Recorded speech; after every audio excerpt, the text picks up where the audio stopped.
Aksi penanaman 1000 pohon di sumber mata air Kucur telah sukses diselenggarakan, dan dari sinilah perjalanan berlanjut.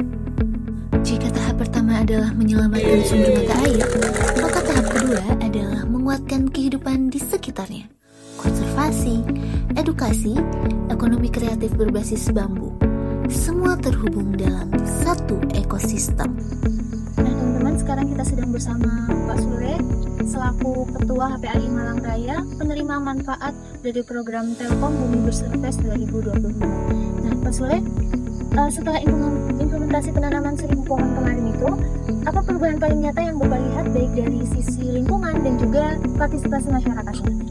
Ya, terima kasih pertanyaannya Kak. Jadi HPAI Malang Raya selaku komunitas penerima manfaat program Bumi Berserves tahun 2025.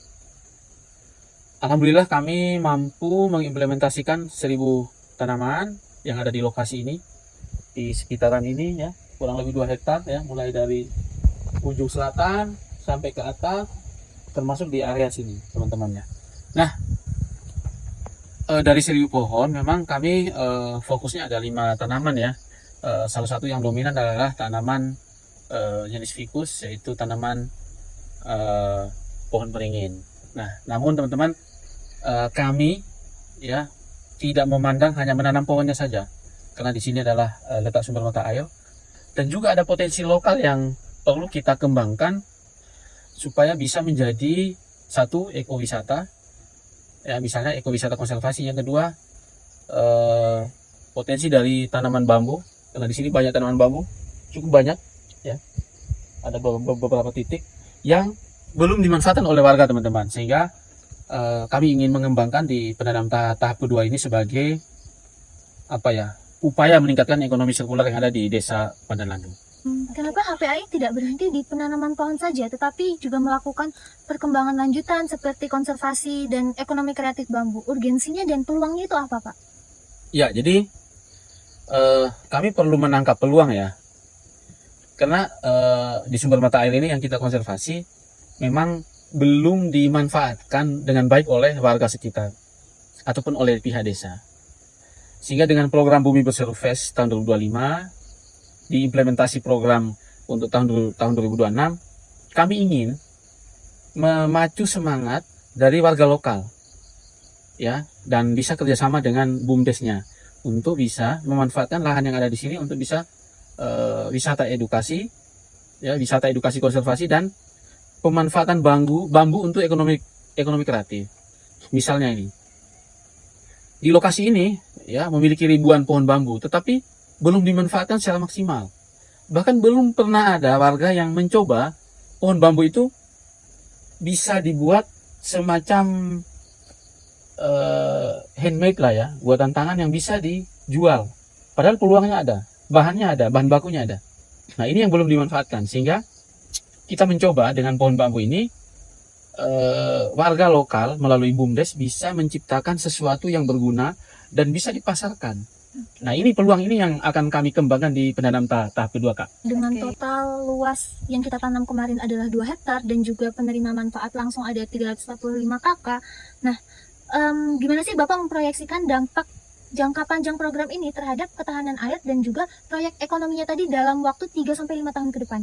Oke, jadi kami sudah punya roadmap ya, dan sudah punya timelinenya bahwa untuk wisata konservasi, ya wisata konservasi itu jadi ketika warga atau orang pendatang masuk, itu di sini dibuatkan tiket ya, tiket masuk, ya misalnya hanya Rp2.000 atau Rp5.000. Nah di kawasan ini teman-teman, ini untuk kawasan pembibitan, karena di RAB kita untuk pembibitan, ini nanti kita buat greenhouse juga untuk pembibitan. Nah orang datang itu warga lokal melalui fasilitator Karang Taruna misalnya, itu mengedukasi tentang bagaimana merawat pohon, bagaimana menanam pohon dengan memanfaatkan bibit yang dibuat oleh warga. Seperti itu teman-teman ya. Kemudian pohonnya itu udah istilahnya diakumulasi dengan uang. Pohonnya itu nanamnya di sekitaran sumber mata air di sana teman-teman. Jadi sudah dapat tiket, bibitnya dibeli oleh pendatang ya, kemudian bibitnya nggak dibawa pulang, tapi nanamnya di kawasan ini. Nah, itu yang ingin kami kembangkan di sini. Itu yang pertama. Yang kedua, pohon bambu, teman-teman, ini cukup banyak. Ini belum dimanfaatkan sama sekali. Ya, belum dimanfaatkan sama sekali. Sehingga pohon bambu ini bisa dibuat anyaman, bisa dibuat tangga untuk rumah tangga, bisa dibuat kursi, meja untuk ruang tamu, bisa dibuat tumbler dan lain sebagainya. Dan ini kita akan lakukan pelatihan, Kak. Pelatihan mulai sosialisasi pembuatannya. Kami akan hadirkan praktisi untuk bisa membimbing masyarakat lokal untuk bisa memanfaatkan bambu ini sebagai ekonomi sirkular, sebagai tambahan ekonomi warga, seperti itu, Kak. Oke, baik. Semuanya sudah direncanakan dengan matang. Kita tidak hanya berhenti di penanaman pohon saja, tetapi juga melanjutkan aksi ini supaya aksinya terus berkelanjutan dan memiliki dampak dan manfaat yang penuh untuk desa ini. Apakah ada closing statement, Kak? Oke, jadi teman-teman semuanya, panitia Bumi Bersih Fest 2025, kami sebagai penerima manfaat benar-benar berkolaborasi dengan multi pihak, ya, banyak stakeholder lokal juga. Kita akan gandeng dari pihak desa, dari BUMDesnya juga, dan Karang Taruna juga untuk bagaimana bersama-sama membimbing warga, ya, mendampingi warga untuk pemberdayaan masyarakat ini perlu kita sentuh. Mulai dari sumber mata air ini, program implementasi Bumi Bersih Fest. Jadi kami juga tidak hanya di sosialisasi pembuatan produknya, tetapi kami juga akan sosialisasi bagaimana warga menggunakan media sosial melalui HP mereka bisa menjual produk-produk dari bambu ini. Seperti itu.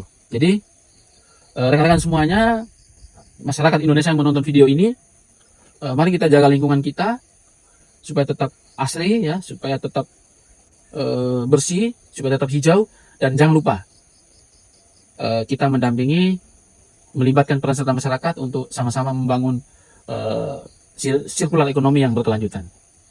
Salam Bumi Bersih Fest.